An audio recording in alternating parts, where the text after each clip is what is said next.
All right. What is going on, everybody? Welcome back to another day of Saber Sim's DFS office hours. Today is Monday, January 27th of 2025. And looking ahead here, we have a 5-game NHL main slate tonight, as well as a 10-game NBA main slate. So it should be a fun day of DFS. Those of you who are new here, welcome. My name is Andrew, one of the coaches over here at Saber Sim. This is a show where we go over how to use the Saber Sim app, answer any and all DFS related questions. Get your questions in one of three ways here. First off, send us an email, support@sabersim.com. Second, post it live in the YouTube chat. Third way, post it in the office hours channel in our Discord server. If you're not in our Discord and want to get access to that channel, there's a link in the description of this video. You also get access to our similar channels, individual sport channels, and you get access to the rest of the SaberSim teams. Can't say enough good things about the Discord. But with that said, we do this show Monday through Friday, 4 p.m. Eastern, and then we do this show on Saturdays at 12:30 p.m. Eastern. It is Monday, so we do have our build review show going live at 5 p.m. Eastern as well. All right, good stuff there. Let's get SaberSim up, and we will jump into some questions. Had a number of questions roll in here over the weekend, so happy to knock those out and then just kind of see where we go from there.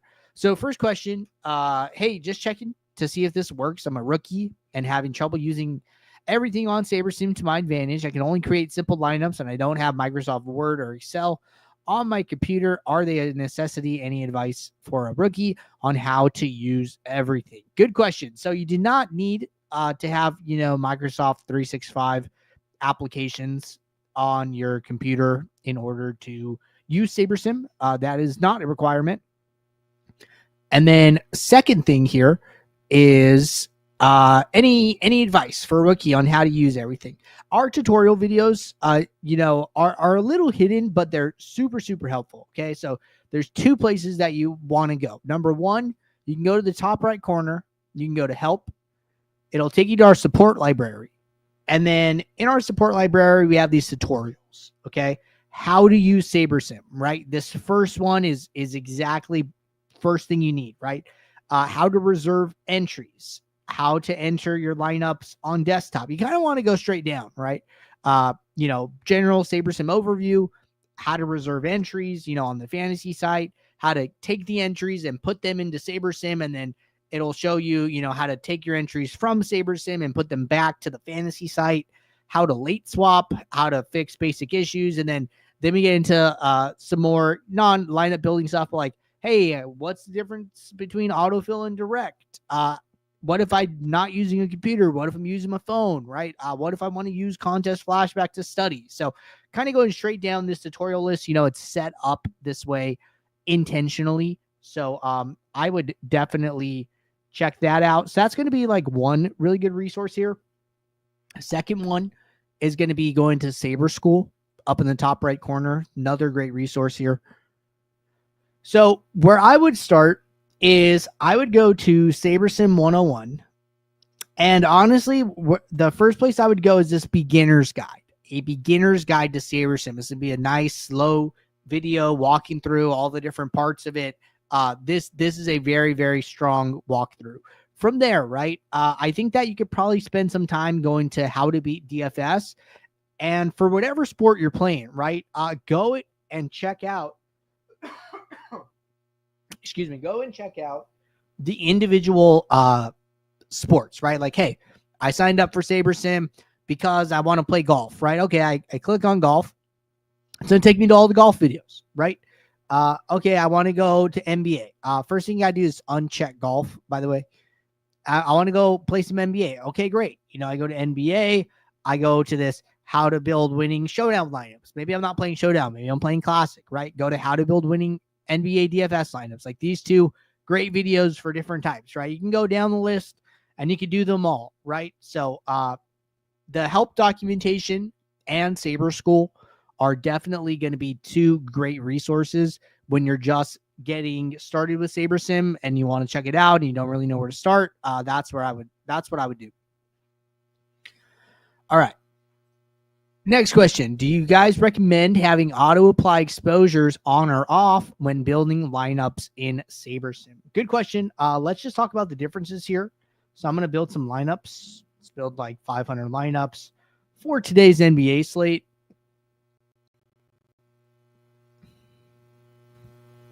And we'll let these lineups run.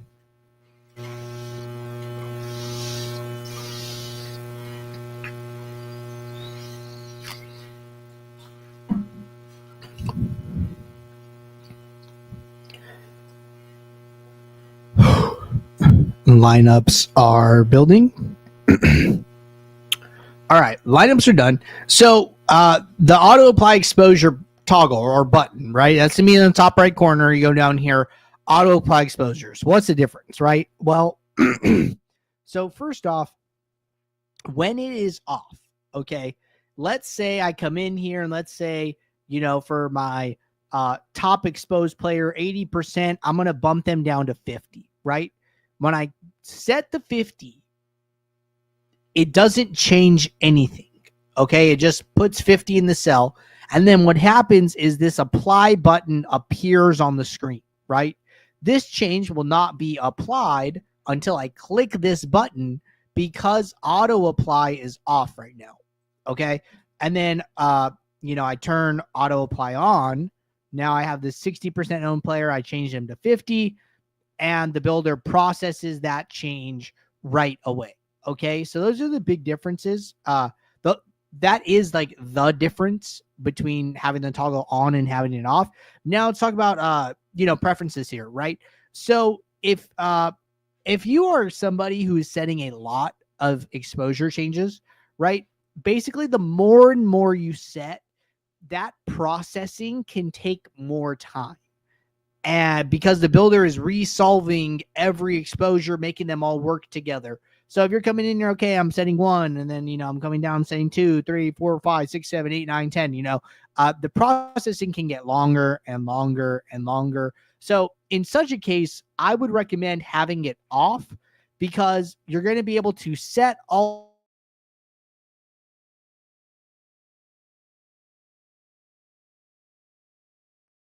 Say that again. You're going to be able to apply/process the changes all at the same time, all at once with one click of the button. So it cuts down all that in-between time that can be, annoying or wasting seconds or minutes. And if you're somebody only setting, a couple mini-max exposures, nothing too crazy, it's fine to have it all on. So whatever you prefer, there is no wrong or right answer here. There's no, advantage to having like one or the other, but that is the difference. And those are the things I'd be aware of when trying to determine if you want to have it on or off. All right, next question. If I don't like a late swap or want to keep my current lineup, or don't like the one the Sims are suggesting, how do I change it out? Sometimes the swap feature doesn't show the original lineup. You are right that sometimes swap feature doesn't show the original lineup. That is because the original lineup probably didn't grade out well enough in the Sims in order to be an option in your late swap. In order to change that, right? Can't exactly demo it here since late swap isn't on. But when you go to late swap, right, you're going to click the green late swap plus icon and you get like a late swap pop-up, okay? In that pop-up, in the settings, in one of those toggles, it's going to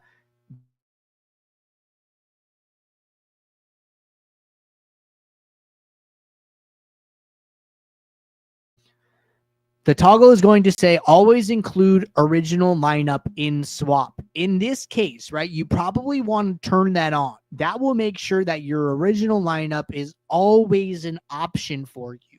And then the good thing, right, is that it'll always get run through the contest sim. So you'll actually be able to compare the ROI of the original to the new options that SaberSim has generated. So what I would do is whenever you turn your late swap on, turn on that toggle, or like whenever you open up your late swap build, turn on that toggle, and then that lineup, that original lineup, when you go into your late swap autofill drop down, that lineup is going to be green, and that will indicate that is the original lineup. So from there, right, if it's not the top option, all you need to do is go in and click the lock icon, apply that change, and once you do that, then it will tell SaberSim, hey, we want to keep the original lineup here, so let's move that one up.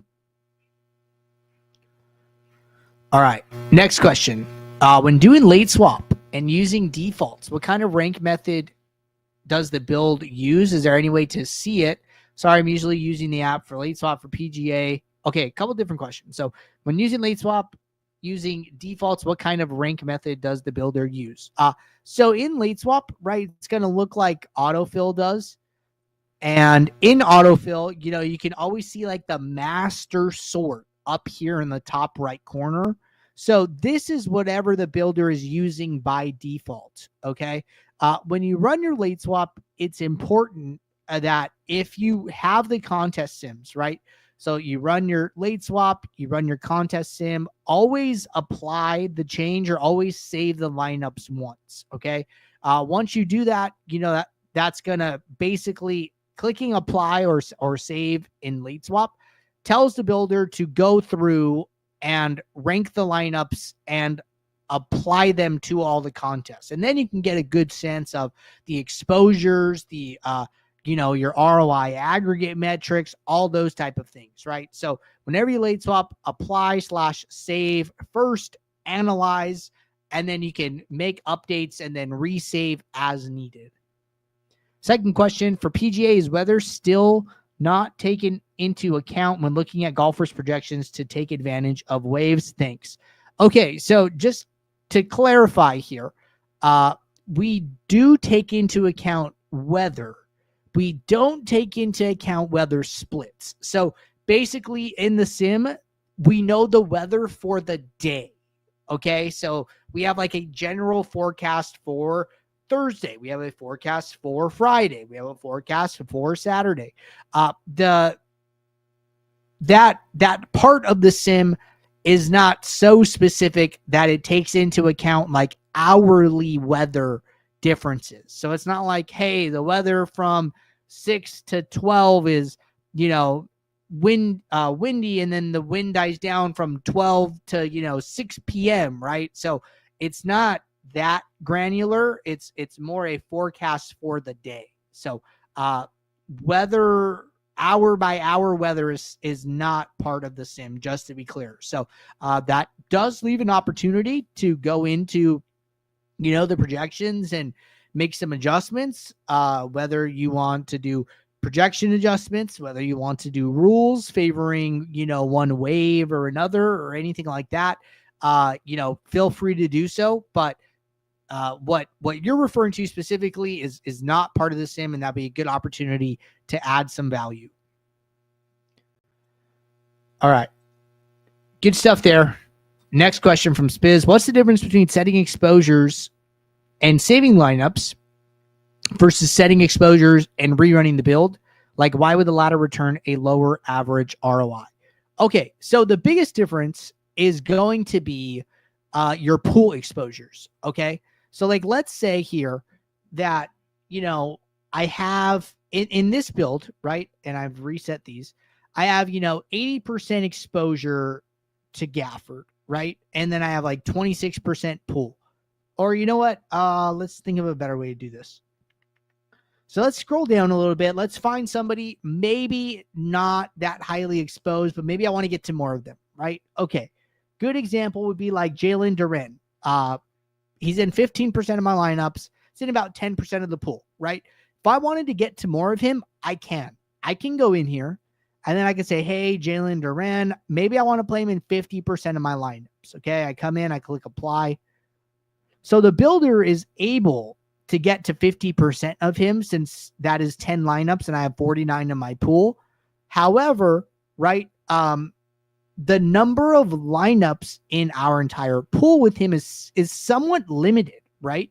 The lineups that I might be getting to now with him are probably going to be a little bit further down, right? I had to go down lineup like 69.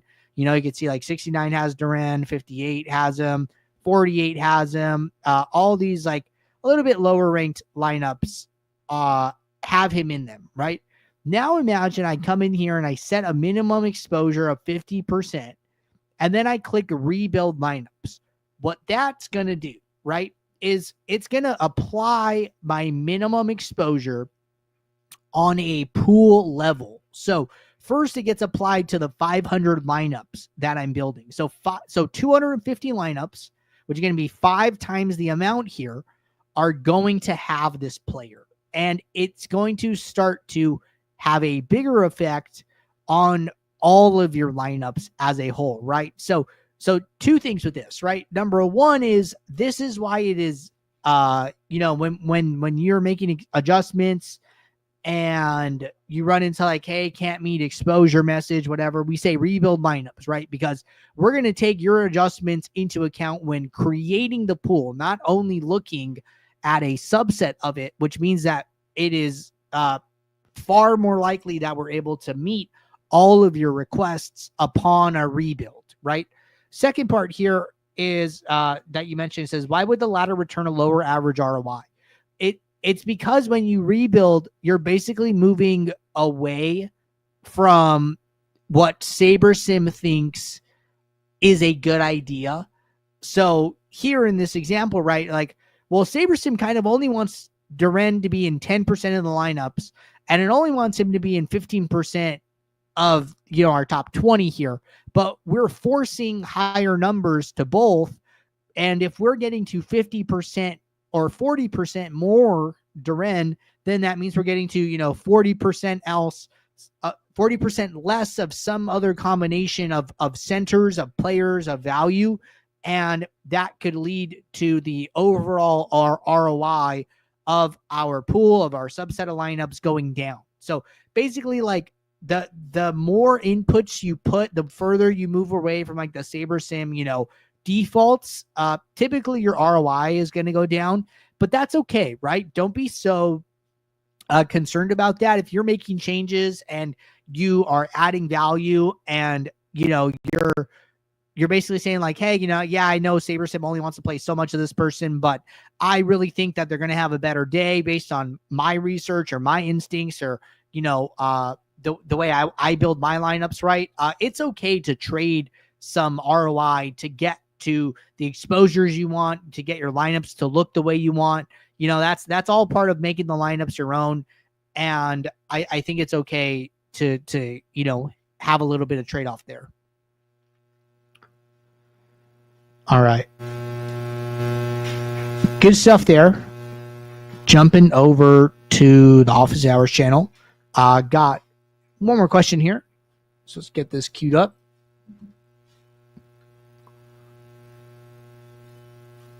Spiz said, okay, understood. Thanks as always. You're welcome.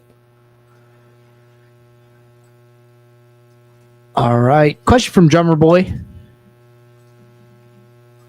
Question says, I made a rule for a custom column stating no more than one player under a certain value per lineup. When I look through my built lineups, I see that rule isn't being followed. Any idea what might have gone wrong?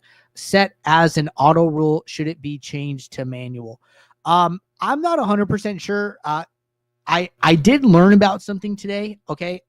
This was part of our beta release. In case you guys missed it, those on Ultimate, there is a bug on app.sabersim.com where, like, let's say I have a rule on, and I think it could be any rule, even like a default one. Say I have this rule on, right? And then let's say I change minimum salary from 49,000 to 48,000, and then I turn it. The rule can turn off for like 1 to 2 seconds here, and then go back on. We have fixed that on beta in the release that went out today. So effectively, what can happen is you could change the salary, click rebuild lineups before the rule turns back on. So if you do that like fast enough, you can build lineups and the rule will not be applied. So what I would recommend doing is just like going a little bit slower in the meantime. So I change it, I wait a second, I let the rule, go green again, verify the number in parentheses, and then I click rebuild lineups. So it's possible you're running into something like that. That would be my guess. This is now fixed on beta.sabersim.com, just to be clear. And our team was able to identify that and fix it rather quickly. So my guess is I would check that first, basically. So I would try it again and then go from there. All right. Good stuff there. Think we are all caught up with questions in both the Office Hours channel and the Discord. Appreciate you guys tuning in. And I will be back in about 35 minutes for the build review show. So going to go get ready for that. So until then, everybody, take care. Thanks for tuning in. Bye.